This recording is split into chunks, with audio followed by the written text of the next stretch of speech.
Hello and welcome back to another UCL Fantasy video. Today we have Matchday 12 up and coming, and we're going to take a look at absolutely everything that you need to know when it comes to making our transfers heading into the 12th matchday of UCL Fantasy this season. Obviously we've got 3 transfers to make, so that is obviously why you're here, to try and figure out who the best 3 transfers to make be for your team. And we're going to have absolutely everything that you're going to need to know, including clean sheet odds, goal odds, the best fixtures, the projected draw, who's favourite to go through, and some of the best teams that you can target. So this is how we're at looking right now with the round of 16 second leg. Of course 3 transfers going into it, and of course we have 5 transfers to then get all of our eliminated players out to prepare for the quarterfinals. So essentially this week we want to start looking at teams that are likely to go through, and essentially that's going to give us 8 transfers for the best way to prepare for the quarterfinals. So let's jump straight into it.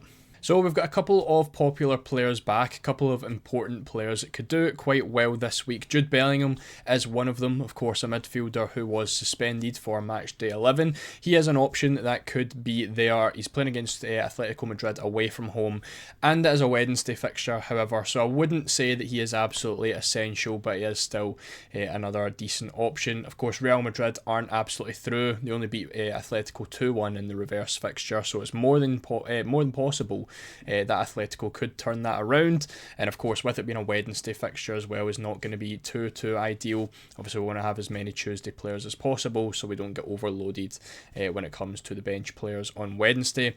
Jan Sommer is also back. He was partially back over match day 11. He was on the bench though. He didn't get the starting call up. It was Martinez that ended up playing there, who has been playing there in recent weeks, while Sommer has been out with a fractured thumb. It is worth noting though that over the weekend, Saturday more specifically, Inter did have a match against Monza where Martinez did also play with Sommer on the bench. So Sommer is obviously back in training, back in the squad. Whether he's going to be starting is something that we do have to keep an eye on.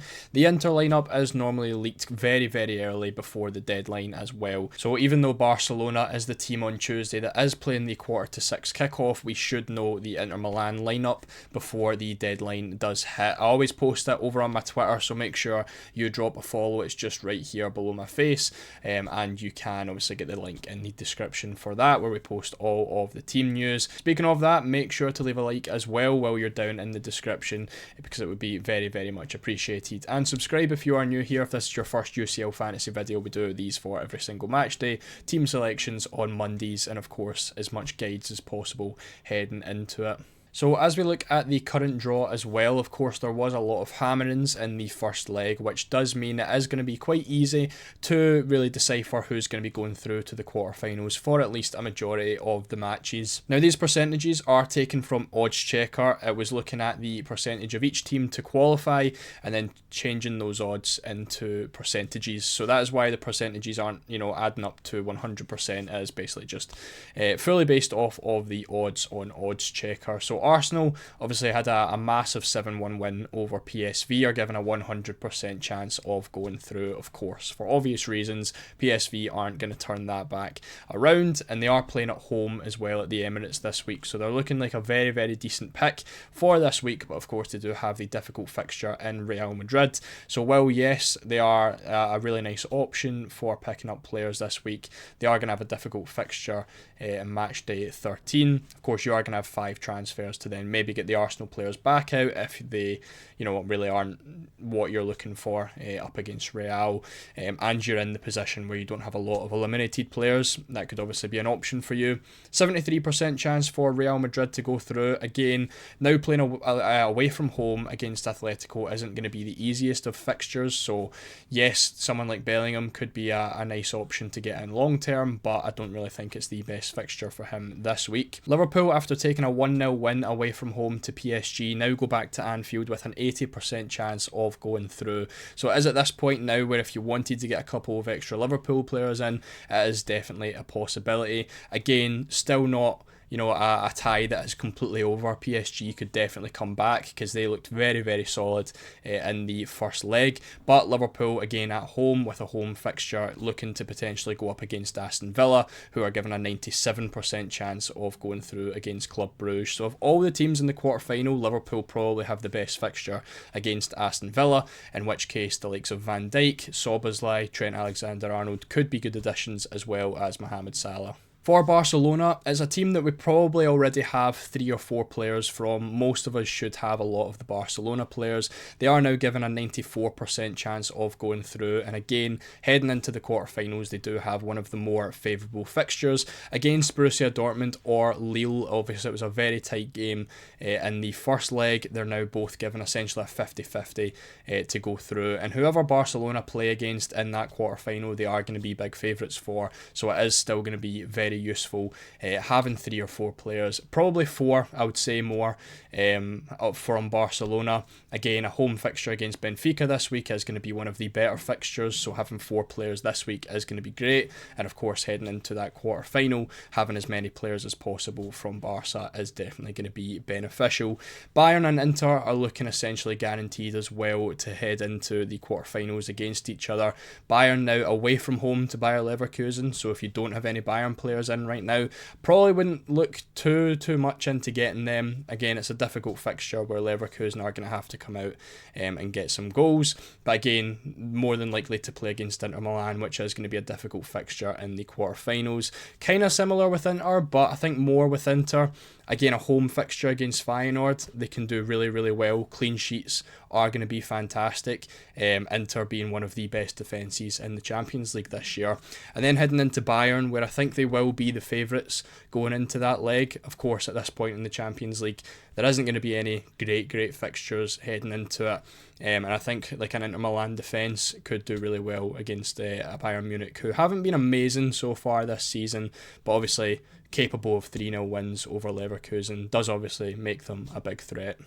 So this is how the fixtures are looking for our Tuesday and Wednesday games when it comes to maybe picking captains or some of the better teams. Of course, we want a lot of players playing on Tuesday, as we always do, in which case Inter and Barcelona are going to be 2 teams that you really want to try and get in this week. 1, they play on Tuesday. 2, they're essentially nailed on to go through to the quarterfinals.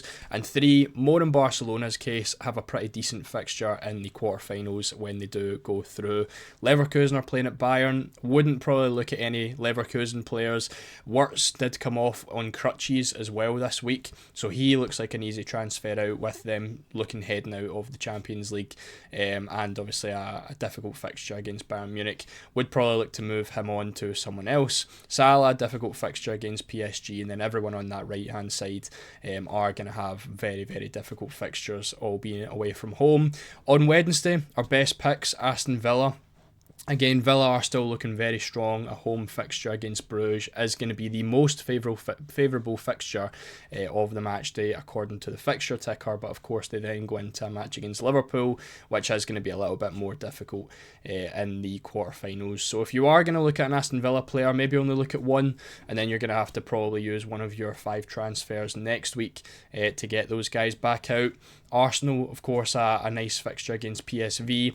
Going to have to keep an eye on rotation though, potential rotation with them already having essentially both feet in the door with that 7-1 victory. So hopefully we can get some good predicted lineups and stuff with that. But they're also looking like a really decent option, of course, with Real Madrid or Atletico Madrid in the quarterfinals. We've got Lille and Dortmund obviously up against each other. I would argue that Lille probably have the higher chance of going through with the home fixture.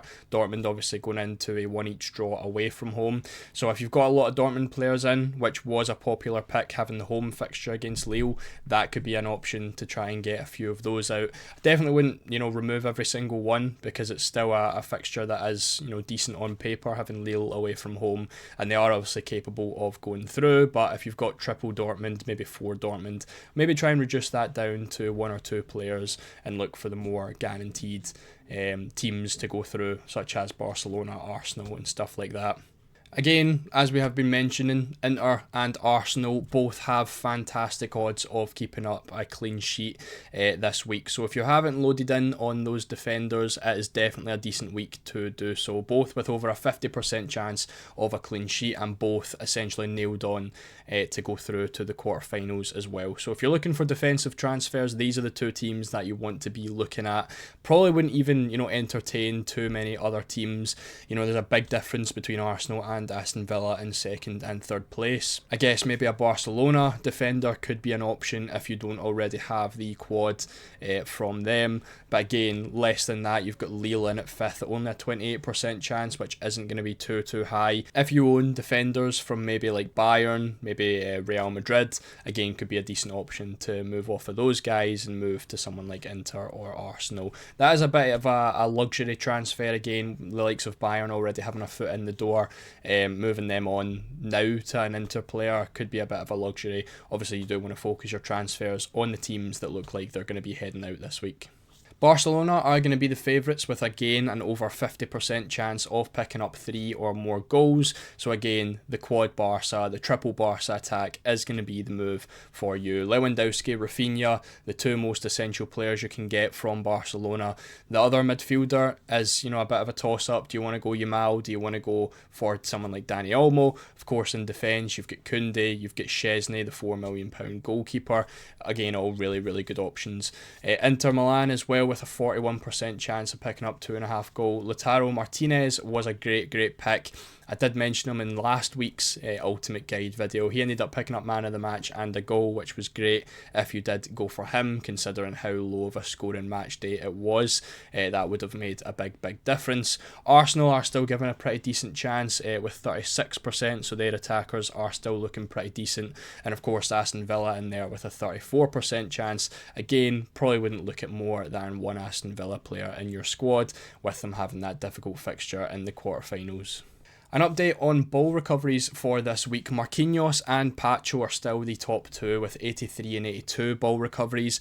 And when it comes to the Bayern defenders, it's actually Upamecano who is looking like the best option. I did mention again in last week's Ultimate Guide that Upamecano was probably the favoured centre-back over Kim. There has been some talk from Bayern fans on Twitter that I've seen hoping that Eric Dyer would actually play over Kim. So when it comes to being nailed on, I would argue Upamecano is the best, and of course when it comes to ball recoveries, he has now overtaken Kim, who was once obviously fantastic with those ball recoveries. But Upamecano, cheaper, more nailed on, and has more ball recoveries. So if you are looking for a Bayern defender this week, I wouldn't recommend it with Leverkusen away, but Upamecano is definitely looking like the best one you can get for ball recoveries. Otamendi sitting in 4th place, he's been up there for a while, probably wouldn't go there with obviously Barcelona topping the goal odds. Alexandro from Lille, Michele from Bruges, two cheap options in defence.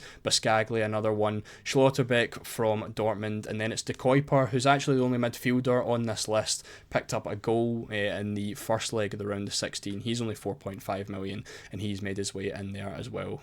So with all that being said and all the stats we have looked at, I think we're really looking at 3 big focus teams heading into match day 12, and it's going to be Barcelona, Inter Milan and Arsenal.